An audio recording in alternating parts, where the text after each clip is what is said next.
Right now at noon, two Carterville women face off in an election runoff. We have the results. And we've seen a little bit more sunshine out there for some of us, which is good news because it's a pinch warmer, but the bad news is more rain's on the way. We'll talk about when it's going to get here coming up.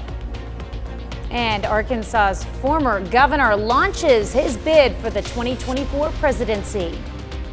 The 4 states' most watched news starts now.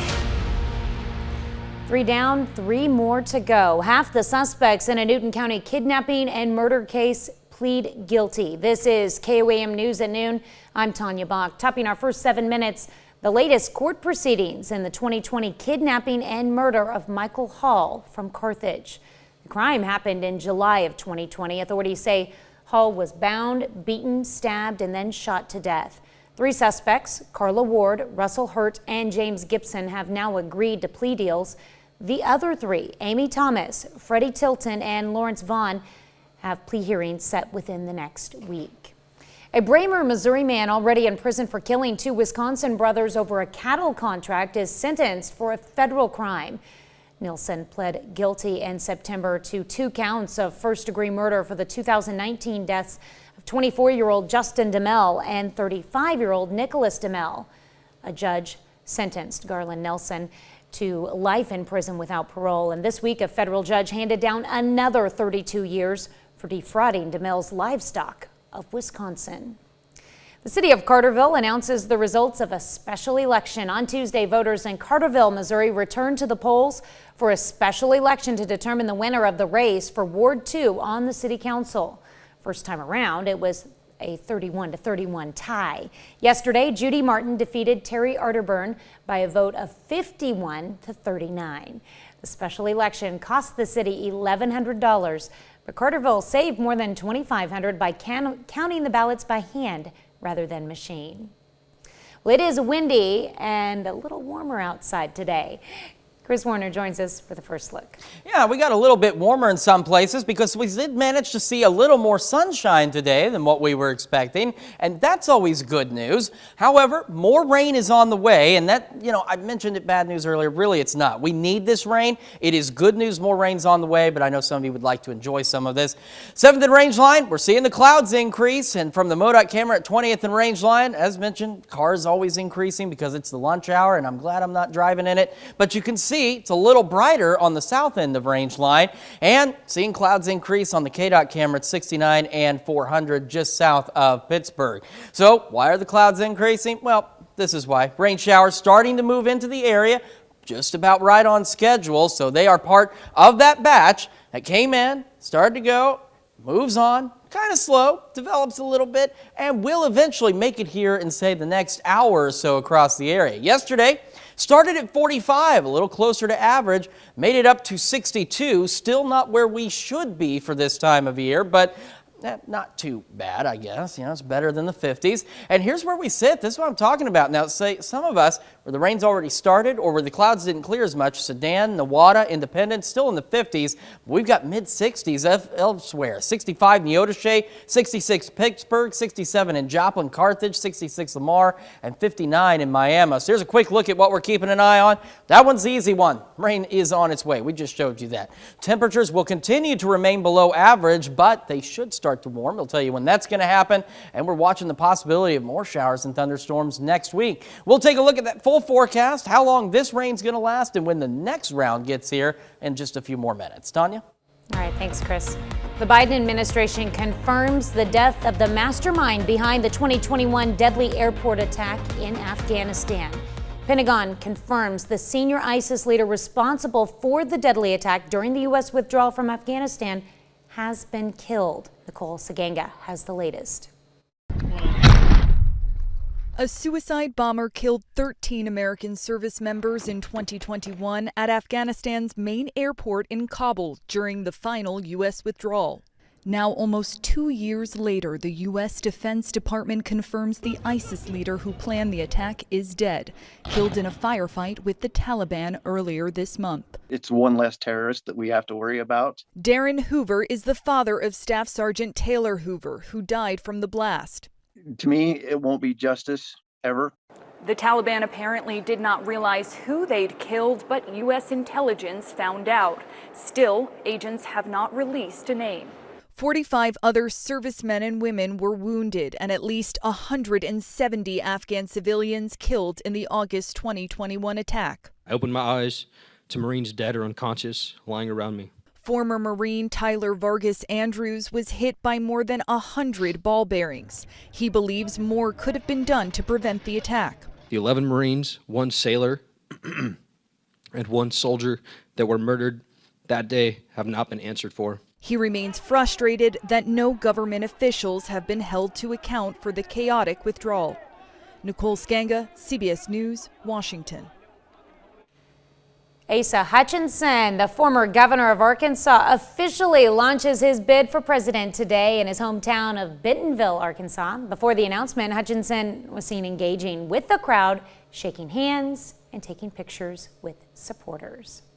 Well, as King Charles prepares to be crowned in Britain next week, some are looking back at the last coronation he attended for his mother when he was just 4 years old. CBS's Tina Kraus has the story from London. When Queen Elizabeth II was crowned as monarch back in 1953, her 4-year-old son, Prince Charles, the Duke of Cornwall, made history. The Duke of Cornwall sees his mother crowned, becoming the first child in British history to witness their mother's coronation as sovereign. When you look at those pictures of a young Prince Charles at his mother's coronation, watching that spectacle, and now 70 years on, he will be crowned at Westminster Abbey. It's quite an extraordinary thing. The little prince wasn't there for the entire coronation. He was brought in just before the crowning, standing between his grandmother, the Queen Mother, and his aunt, Prince Margaret. There were at times where he looked a little bit bored. It's a long service for a small child.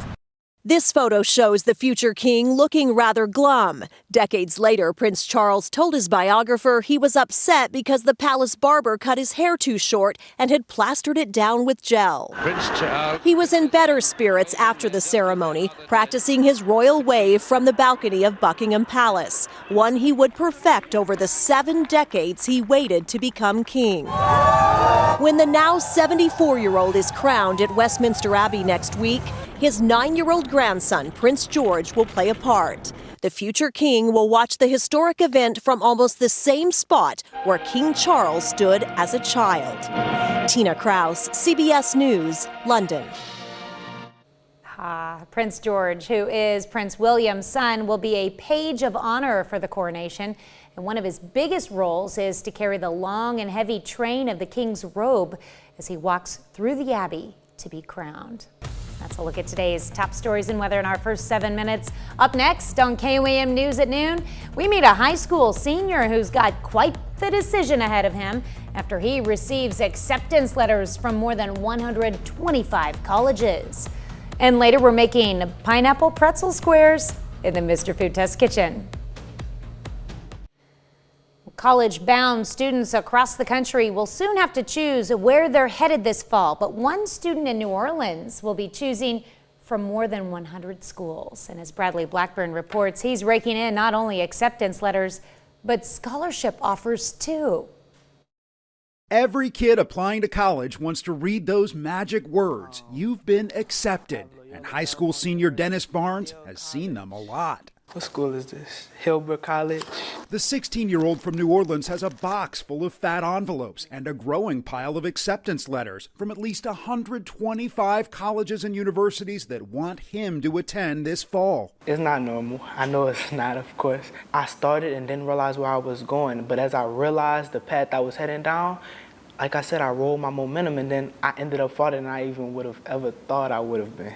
The teen applied to more than 200 schools planning to study computer science. Since then, he's also been offered more than $9 million in scholarships, possibly an all-time record, and he's hoping for $1 million more. As the numbers started getting bigger and bigger, my drive was there. Barnes has a 4.98 GPA, attends advanced classes, and is fluent in Spanish. His mom, Reba Barnes, says he's always been driven. He has big ambition, big goals, and I believe with everything in me that he's going to achieve all of it. Of course, Barnes can only pick one school from all those options. I think I'm looking for a place where I'm going to be comfortable, where they're going to take care of me financially. He says he'll make his choice by the beginning of May.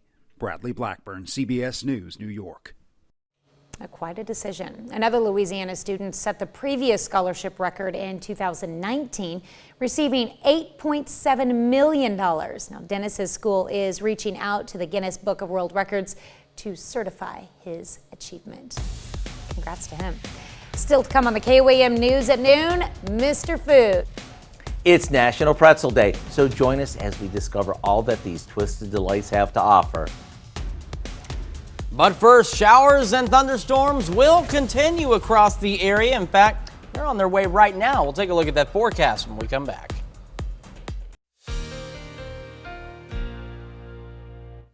Welcome back to the KOAM News at noon. So we got our break from the showers and thunderstorms, and really we haven't had that much thunder. It's been more rain than anything, and much needed rain. But as you can see on the Skywatch storm tracker behind me, yeah, that rain is on its way back as the clouds increase. Let's take a look at the Skywatch storm tracker in a slightly bigger view. And there it is. And it is bigger. And here come the clouds. So that's why Joplin, we've got some sun, but not that much anymore, and everybody else getting socked into more clouds as this batch of rain and even some rumbles of thunder continues to roll in. So it was way back in the panhandles of Texas and Oklahoma this morning, and it has been slowly but surely churning our direction, and it will continue to do so, and really will start to enter the area within the next hour or so.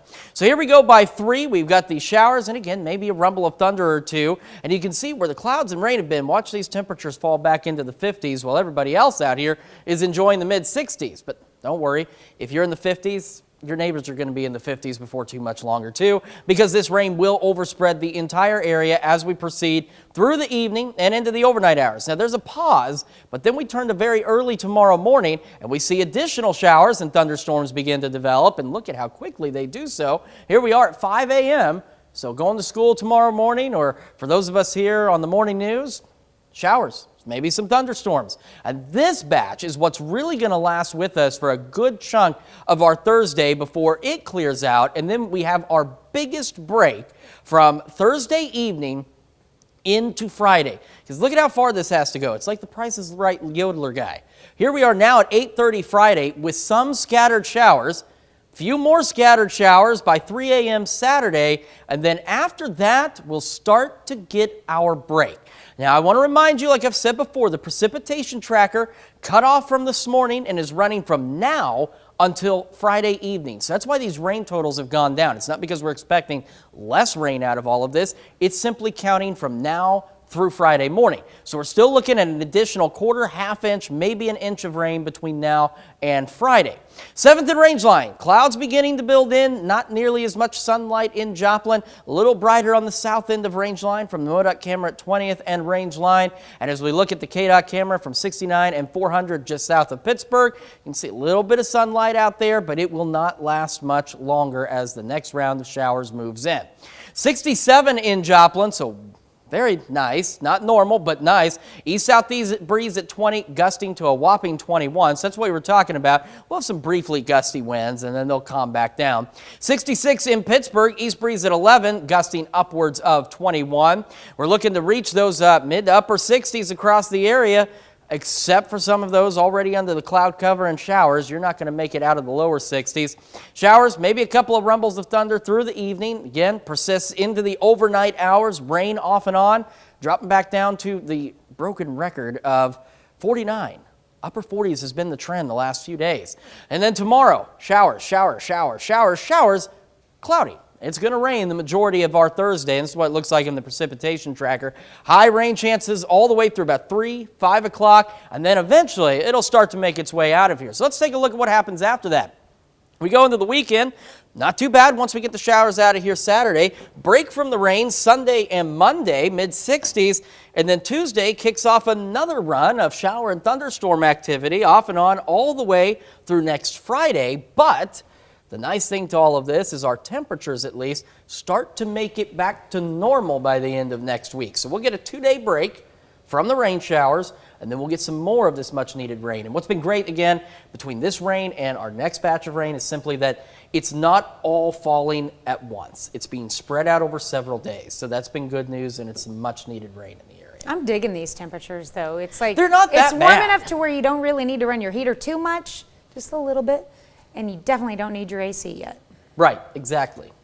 All right, we'll take it. And we need the rain, so we'll take that too. All right, thanks, Chris.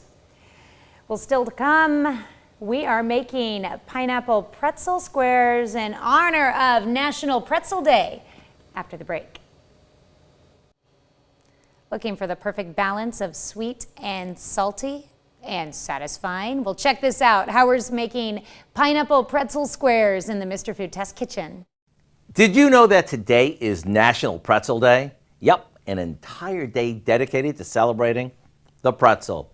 Now, whether you like them soft like the ones sold in malls and on the streets of Philadelphia, or hard ones like we find in our snack aisle, today is the day to celebrate these twisted delights. With so many varieties to choose from, it's no wonder that Americans eat more than $500 million of these annually. Now, besides eating them as is, I like featuring them in desserts, like the one we're doing today. Here, we turned them into a pretzel crust by crushing them, mixing them with a little butter, patting them into a baking dish, and baking it off. Once it cools slightly, we top it with a sweetened cream cheese filling that's light as a cloud, thanks to the whipped cream that we folded into it. On top of that goes a fresh-tasting chunky pineapple gelatin. Then we pop it into the fridge. Once it firms up, we finish it with more whipped cream and it's ready to serve. With each bite, you get the saltiness from the pretzels, the creaminess from the filling, and the fruitiness from the pineapple. To get the recipe for our pineapple pretzel squares, simply visit our website. I'm Howard in the Mr. Food Test Kitchen, where today we found a pretzelicious way for you to say, ooh, it's so good. You can find this complete recipe along with a lot more good food from the Mr. Food Test Kitchen online. Just go to our website at KOAMnewsnow.com. Here's a look at our 4-state market prices.